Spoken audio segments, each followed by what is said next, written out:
नमस्कार दोस्तों, राधे राधे। आज की इस वीडियो में मैं आप लोगों के लिए महाशिवरात्रि व्रत कथा लेकर आई हूँ। महाशिवरात्रि के विषय में बहुत सारे लोगों की अपनी भावनाएं हैं।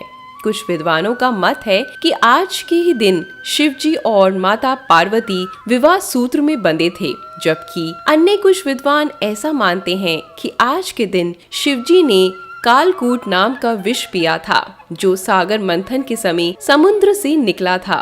ज्ञात है कि ये समुद्र मंथन देवताओं और असुरों ने अमृत प्राप्ति के लिए किया था। एक शिकारी की कथा भी इस त्योहार के साथ जुड़ी हुई है कि कैसे उसके अनजाने में की गई पूजा से प्रसन्न होकर भगवान शिव ने उस पर अपनी असीम कृपा की थी। ये कथा पौराणिक प्राचीन काल में किसी जंगल में एक गुरुद्रह नाम का एक शिकारी रहता था, जो जंगली जानवरों का शिकार करता था तथा अपने परिवार का भरण पोषण किया करता था। एक बार शिवरात्रि के दिन जब वह शिकार के लिए निकला, पर संयोगवश पूरे दिन खोजने के बाद भी उसे कोई शिकार नहीं मिला। उसके बच्चों, पत्नी एवं माता पिता को भूखा रहना पड़ेगा। इस बात से वह चिंतित हो गया। सूर्यास्त होने पर वह एक जलाशय के समीप गया और वहां एक घाट के किनारे एक पेड़ पर थोड़ा सा जल पीने के लिए लेकर चढ़ गया, क्योंकि उसे पूरी उम्मीद थी कि कोई न कोई जानवर अपनी प्यास बुझाने के लिए यहाँ जरूर आएगा। वह पेड़ बेलपत्र का था। उसी पेड़ के नीचे शिवलिंग भी था, जो सूखे बेलपत्रों से ढके होने के कारण दिखाई नहीं दे रहा था। रात का पहला पहर बीतने से पहले एक हिरनी वहां पर पानी पीने के लिए आई। उसे देखते ही शिकारी ने अपने धनुष पर बाण साधा। ऐसा करने में उसके हाथ के धक्के से कुछ पत्ते एवं जल की कुछ बूंदें नीचे बने शिवलिंग पर गिरी और अनजाने में ही शिकारी के पहले प्रहर की पूजा हो गई।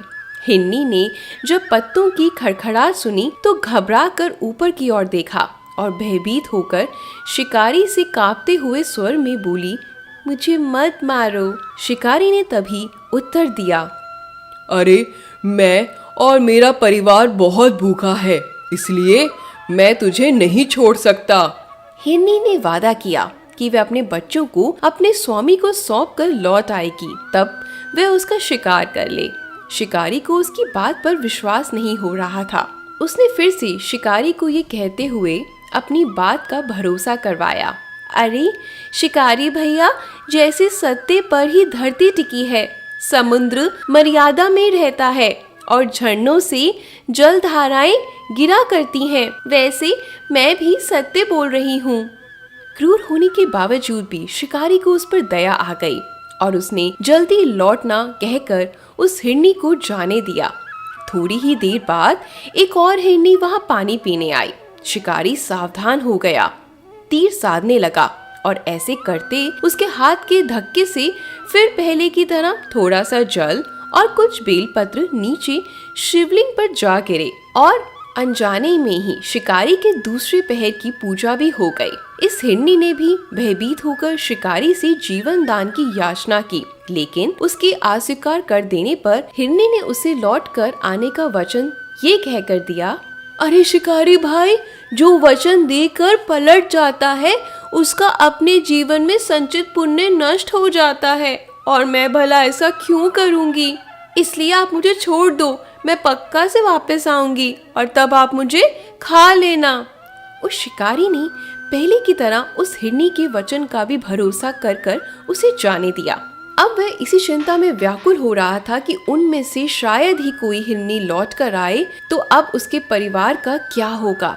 इतने में ही उसने जल की ओर आते हुए एक हिरन को देखा। उसे देखकर शिकारी बहुत प्रसन्न हुआ।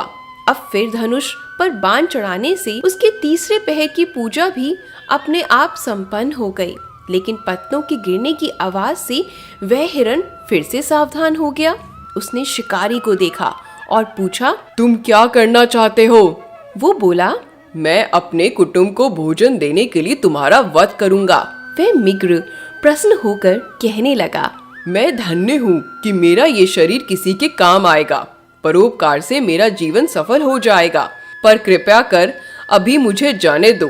ताकि मैं अपने बच्चों को उनकी माता के हाथ सौंप कर और उन सबको धीरज बंधाकर यहाँ लौट आऊं।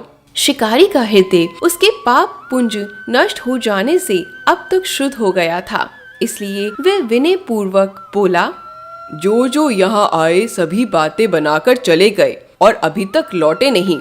यदि तुम भी झूठ बोलकर चले जाओगे तो मैं मेरे परिजनों को क्या खिलाऊंगा। अब हिरण ने ये कहते हुए उसे अपने सत्य बोलने का भरोसा दिलवाया कि यदि वह लौट कर न आए तो उसे वह पाप लगे जो उसे लगा करता है, जो सामर्थ्य रहते हुए भी दूसरे का उपकार नहीं करता। शिकारी ने उसे भी ये कहकर जाने दिया कि शीघ्र लौट आना।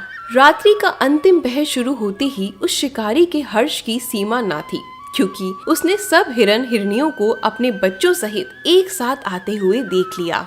उन्हें देखते ही उसने अपने धनुष पर बाण रखा और पहले की तरह ही उसके चौथे पहर की भी शिव पूजा संपन्न हो गई। अब उस शिकारी के शिव कृपा से सभी पाप भस्म हो गए, इसलिए वह सोचने लगा, ओह, ये पशु धन्य है जो ज्ञानहीन होकर भी अपने शरीर से परोपकार करना चाहते हैं, लेकिन धिक्कार है मेरे जीवन पर जो मैं अनेक प्रकार के कृतज्ञों से अपने परिवार का पालन करता रहा।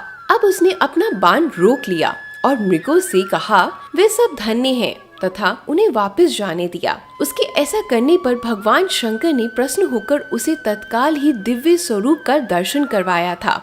उसे सुख समृद्धि का वरदान देकर घू नाम प्रदान किया। मित्रों, यही वह घू था जिसके साथ भगवान श्री राम ने मित्रता की थी। धन्यवाद दोस्तों, तो मेरे साथ शिव का नाम जरूर लें, आप सबकी भी मनोकामनाएं जरूर पूरी होंगी।